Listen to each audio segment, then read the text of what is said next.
The table shows three values of x and their corresponding values of y, where s is a constant. There is a linear relationship between x and y. Okay, so linear relationship, let's mark them first. X1, y1. If this is x2, that is the corresponding y2. If this is x3, that is the corresponding y3. Now, whenever it comes about linear relationship, we are very much comfortable with this. But this is the y-intercept when x is 0.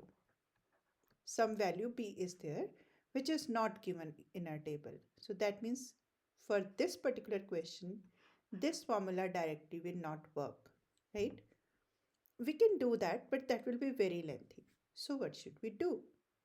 Okay, we have to apply this formula.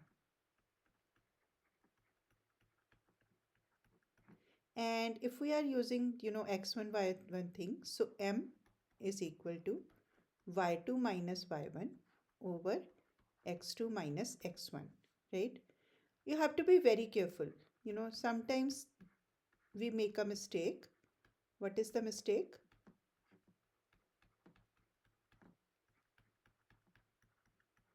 This value should be after negative sign. See this sequence, right?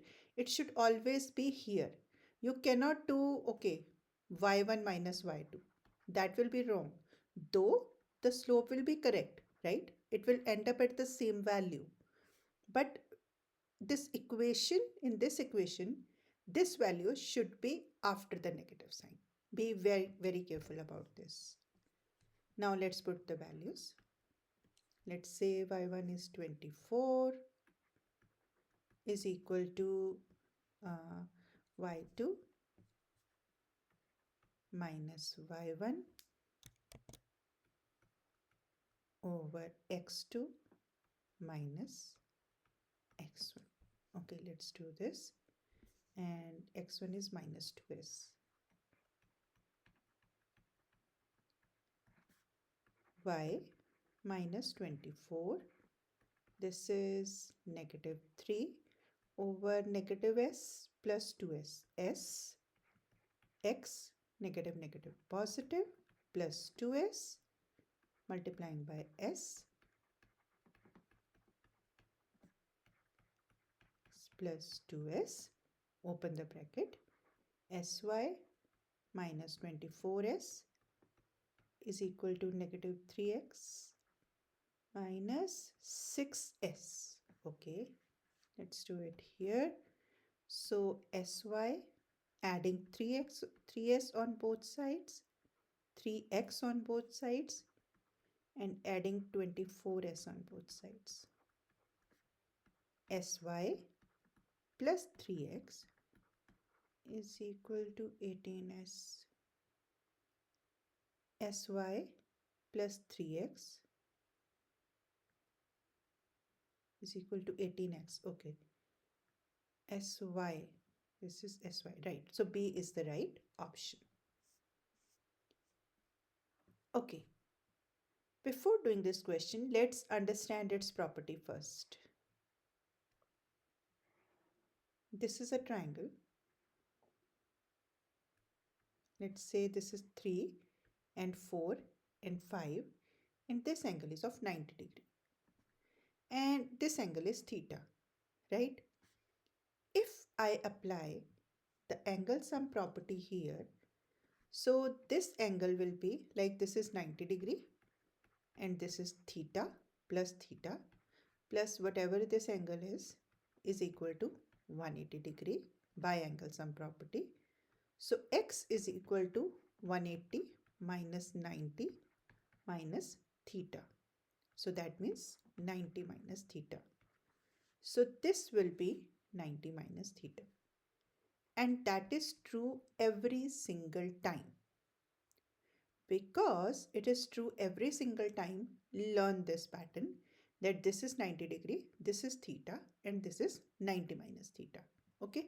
Now, if this is the case and it's true every single time, so let's do sine theta and cos theta. So sine theta is opposite over hypotenuse. 3 over 5, and cos theta is adjacent over hypotenuse 4 over 5.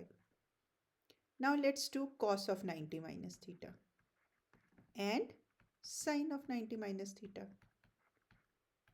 So cos of 90 minus theta, then adjacent is this and hypotenuse is this, and sine of 90 minus theta is opposite is this and hypotenuse is this. So you see, sine theta is equal to cos of 90 minus theta,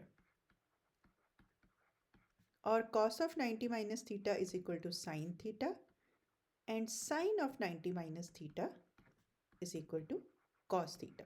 So these are the two identities you have to learn after understanding why these are equal, right? Now, if I apply these identities over here, so I can write sine 24 as cos of 90 minus 24, which is cos of 66. So cos 66 is equal to sine 24. Because there are so many options with like 66 and 24, so we will see every possible conversion. And cos 66 is, if you do cos 24, that will be equal to sine 66 by applying this formula. If you do sine 66, that will be equal to cos 24. And if you do cos 24, that will be equal to sine cos 66 that we have done before, that is equal to sine 24. I'm just applying this formula everywhere. Now let's see which option can help us. This sine 24 can be cos 66, right? So that means cos 66, cos 66, cos square 66. Okay, let's understand one more thing. Cos 66 squared. Actually, that squared is placed here. You can also write it as this. But this is not equal to this. Because here you are not squaring the trigonometric ratio. You are squaring the angle. So that is not equal. So that means if you have to write it as cos 66 times cos 66, that is cos square 66. And similarly, if I just convert this into cos, because I can see this option, so sine 66 is cos 24, right? So I can write it as cos 24. Cos 24 times cos 24 is cos square 24 or cos 24 whole squared. So C is the right option. Correct?